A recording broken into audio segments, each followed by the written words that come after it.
السلام عليكم ورحمة الله وبركاته. ازيكم عاملين ايه؟ يا رب يكون دايما بخير. وصفتنا النهارده وصفة للشعر والايد جميلة جدا، لون برغند جميل ثابت على الشعر ثابت على الايد من غير اي كيماويات.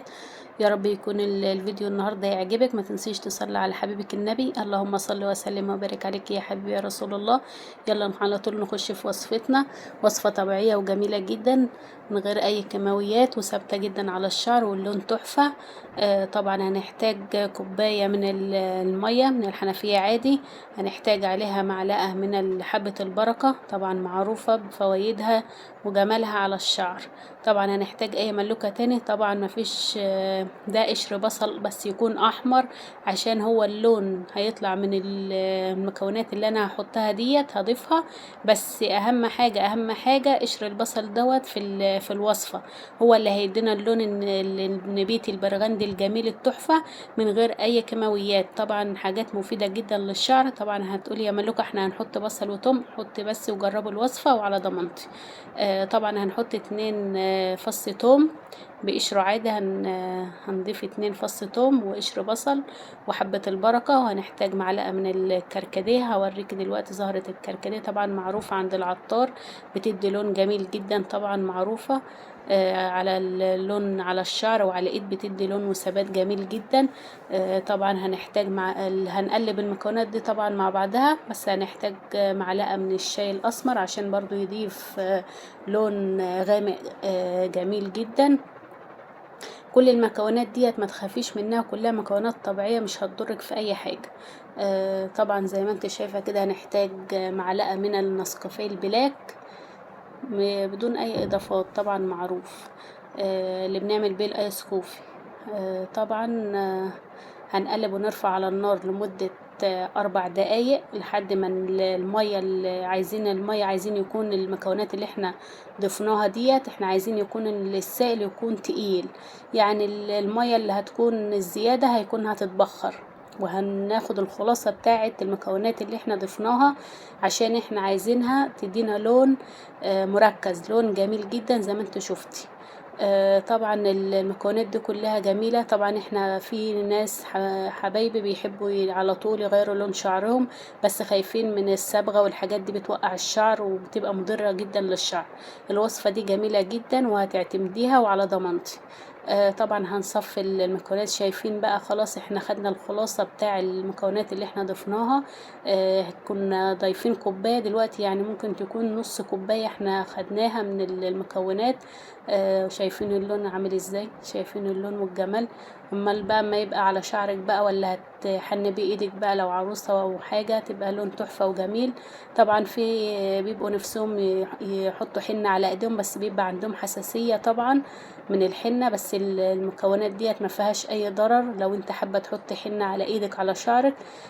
طبعا على الشعر بيبقى مفيد لو شعرك خفيف تالف هايش اي حاجة. دي كل ده بيعالج الشعر تماما تماما، وكمان بينبت الشعر اللي هو العاجز اللي ما بيطولش.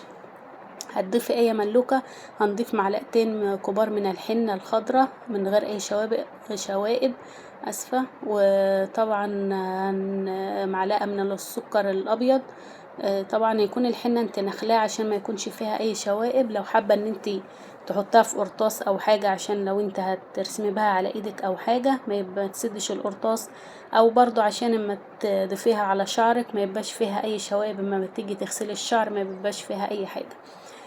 طبعا هنعمل ايه؟ هنضيف من السوائل اللي احنا عملناها المركزة على الحنة. طبعا يكون الحنة يكون مثلا في مكان موثوق منه، ما يكونش اي حنة وتجيبيها وتقولي يا ملوكة ما عملتش حاجة. لازم يكون عطار كويس. هنقلب الحنة كويس عشان ما يكونش فيها اي تكتلات. طبعا الحنة ديت انت هتسيبيها بعد ما تعجنيها لازم تتخمر، لازم الحنة بتتخمر قبل ما تعملي بيها اي حاجة. على الاقل سيبيها 4 ساعات تخمر، يعني على الاقل سيبيها 4 ساعات تخمر عشان تديك اللون الجميل. طبعا بعد ال4 ساعات يا ملوكة هنعمل ايه؟ هتضيفيها على شعرك وتلبسي على شعرك كيس، او تلبسي برضو على الكيس ده بندانة، اي بندانة قديمة هتلبسيها. بس اهم حاجة حط الكيس الاول عشان البندانة ما تشربش الحاجات اللي هي بتاع الحنة وما تديكيش اللون اللي انت محتاجاه. طبعا يا ملوكة احنا عايزين الحنة دي تثبت على شعرنا، عشان كل شوية بنغسل شعرنا وكده ما تطلعش على طول من الشعر. طبعا هتحتاج نص ليمونة. طبعا الليمون بيبقى مثبت جدا للحنة، وثبات لون الحنة. اللون البرغندي الجميل دوت هيفضل معاكي حتى لو انت غسلت شعرك. انت هتسيبيه على الشعر حسب ما انت عايزة. كل ما يكون الحنة على شعرك مدة اطول هتديكي نتيجة افضل. خلاص خلصت على بعد ما خمر 4 ساعات وحطيتها على شعرك وسبتها، بعد كده حابة تسيبها ساعتين 3 براحتك. كل ما بتسيبيها كل اللون ما بيغمق. هتغسليها بالشامبو والبلسم، بعد كده هتنشفيها. هتشوفي بقى اللون ده بقى في الشمس كده او في البلكونه كده وانت شوفيه بس اللون كده.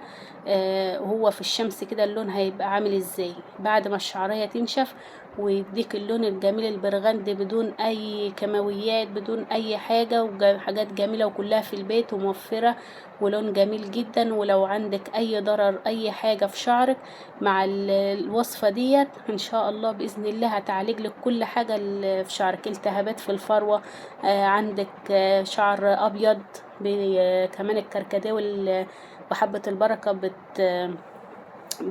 بتشيل اللي هو شيب الشعر، طبعا بتقلله مع تكرار الوصفة. طبعا انا بحب ان انا اعمل كده يعني معاكم على ايدك. يعني لو انت حابة تضيف، عشان انا دلوقتي مش مجهزة قرطاس ولا حاجة، حابة انت تحطها على ايدك زي ما انا حطيت كده وتسيبيها ساعتين ولا حاجة. هتسيبيها عادي براحتك حسب النقشة اللي انت هتعمليها. بس انا بعملك يعني دلوقتي اي حاجة. طبعا انا حطيت على ايدي يا ملوكة اعمل ايه؟ ما تحط على ايدك زي كده وتسيبيها تنشف. هتسيبيها تنشف وتلبسي كيس وتسيبيها تنشف.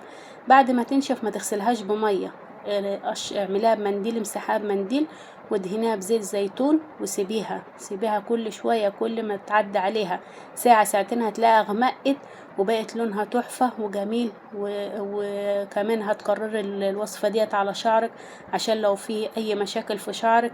غير كمان اما انت هتاخدي اللون البرغندي الجميل هتديكي معالجة للشعر. ومع ألف سلامة.